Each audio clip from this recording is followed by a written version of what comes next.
आज हम pie chart के बारे में सीखेंगे।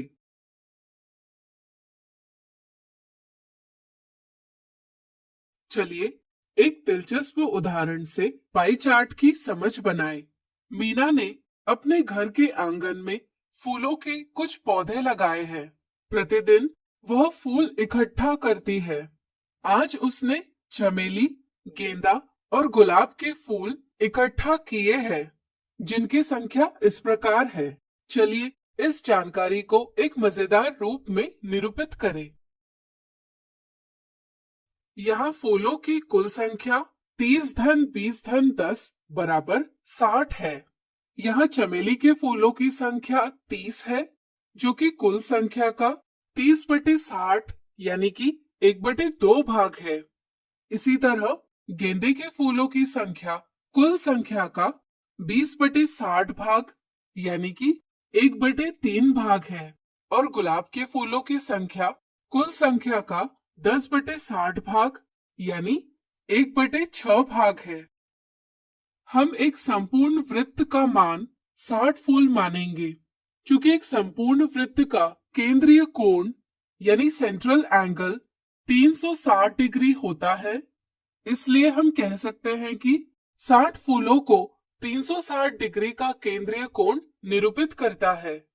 चमेली के फूलों की संख्या संपूर्ण 60 फूलों का 1/2 भाग है।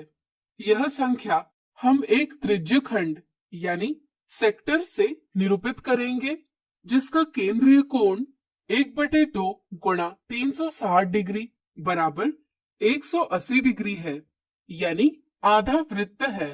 इसी तरह गेंदे के फूलों का भाग 1/3 गुणा 360 डिग्री बराबर 120 डिग्री के केंद्रीय कोण वाला त्रिज्यखंड बनाकर तथा गुलाब के फूलों का भाग 1/6 गुणा 360 डिग्री बराबर 60 डिग्री के केंद्रीय कोण वाला त्रिज्यखंड बनाकर निरूपित किया जा सकता है। यहाँ हमने वृत्त के विभिन्न त्रिज्यखंडों यानी सेक्टर्स के रूप में कुल फूलों की संख्या का विभाजन निरूपित किया है। ऐसा निरूपण जिसमें आंकड़ों को वृत्त के त्रिज्यखंडों द्वारा दर्शाया जाता है, एक पाई चार्ट कहलाता है। पाई चार्ट हमें एक संपूर्ण का उसके भाग से संबंध बताता है। जैसे यहाँ चमेली के 30 फूलों की कुल संख्या 60 का आधा है। इसी तरह गुलाब के 10 फूलों की कुल संख्या 60 का 1/6 भाग है और गेंदे के 20 फूलों की कुल संख्या का 1/3 भाग है। इसी के साथ पाई चार्ट हमें विभिन्न भागों में तुलना करने के लिए भी सहायता करता है। जैसे त्रिज्यखंडों के माप देखकर यह कहा जा सकता है कि गुलाब के फूलों की संख्या की तुलना में गेंदे के फूलों की संख्या दोगुनी और चमेली के फूलों की संख्या तिगुनी है।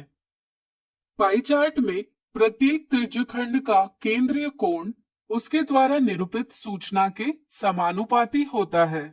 जैसे यहाँ चमेली के फूलों की संख्या को निरूपित करने वाला केंद्रीय कोण चमेली के फूलों की संख्या के समानुपात में है।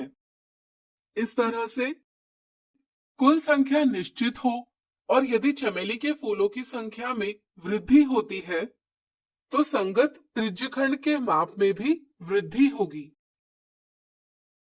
या इसके विपरीत यदि चमेली के फूलों की संख्या कम होती है, तो संगत त्रिज्यखंड का माप भी कम होगा। जरा सोचिए, क्या हम विभिन्न केंद्रीय कोण ज्ञात करने के लिए एक एक विधि का प्रयोग कर सकते हैं? चलिए हम बताते हैं। हम जानते हैं कि एक संपूर्ण वृत्त का केंद्रीय कोण 360 डिग्री होता है, इसलिए हम कह सकते हैं कि 60 फूलों को 360 डिग्री का केंद्रीय कोण निरूपित करता है। इस तरह से एक फूल को 360 डिग्री बटे 60 बराबर 6 डिग्री के केंद्रीय कोण से निरूपित किया जा सकता है। अब चमेली के फूलों की संख्या 30 है, इसलिए इस संख्या को हम 30 गुणा 6 डिग्री बराबर 180 डिग्री से निरूपित कर सकते हैं। इसी तरह आप एक एक विधि के प्रयोग से विभिन्न केंद्रीय कोण प्राप्त कर सकते हैं।